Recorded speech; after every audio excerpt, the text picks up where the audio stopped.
Kailashahar সমরুছড়া BSF ক্যাম্পের জওয়ানদের হাতে আটক হয় বাংলাদেশি এক যুবক এবং একটি ভারতীয় দালাল।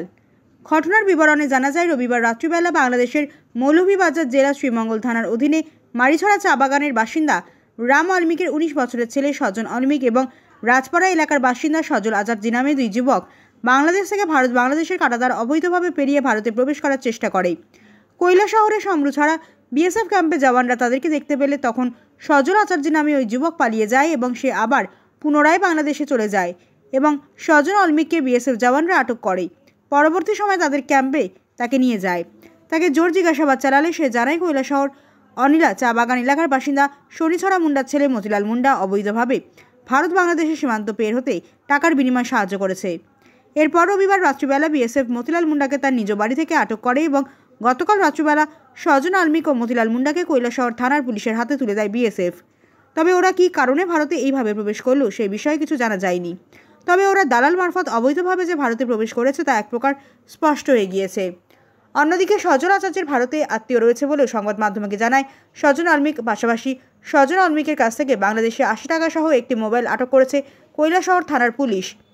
পাশাপাশি সজন অলমিক ও মতিলাল মুন্ডাকে কৈলাসহর থানা থেকে কৈলাসহর জেলা দায়রা আদালতে আজ দুপুরবেলা প্রেরণ করে পুলিশ। তাদের বিরুদ্ধে সুনির্দিষ্ট মামলা গ্রহণ করে তদন্ত শুরু করেছে পুলিশ। না, বাংলাদেশে কত টাকা তোমার সাথে ছিল? আমার কাছে নাই স্যার, 80 টাকার উপর স্যার নাই।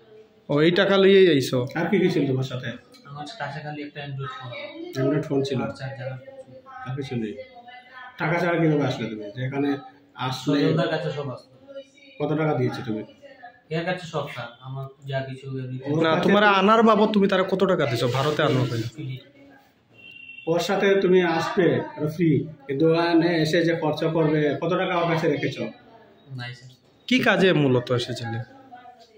ঘুরতে না অন্য কিছু? চাকরি করবে? চাকরিতে কাজ দেবে?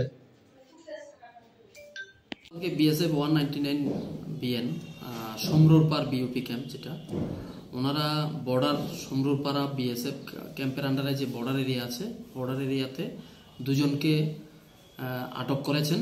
ওদের মধ্যে একজন বাংলাদেশি, যাহার নাম সুজন আলমিক, ওর বাড়ি শ্রীমঙ্গল, বাংলাদেশের শ্রীমঙ্গল থানার আন্ডারে মৌলভীবাজার ডিস্ট্রিক্ট। আর আরেকজন ছিলেন মতিলাল মুন্ডা, বয়স 35, ওর বাড়ি মনোভেলি এলাকাতে। ওই ইন্ডিয়ান যে ছিল মতিলাল মুন্ডার সহযোগিতায় বাংলাদেশিটা বাংলাদেশের মানে বর্ডার ক্রস করেছে বলে সন্দেহ। এই অভিযোগ বিএসএফ এর কর্তৃপক্ষ থেকে আমাদেরকে দেওয়া হয়েছে।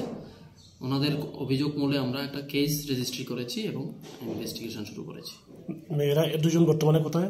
আজকে আমরা ওদেরকে পুলিশে কোর্টে আমরা ফরওয়ার্ড করেছি, ইনভেস্টিগেশন জারি আছে। বাংলাদেশের নাগরিকের বয়স কত হবে? 19 বছর।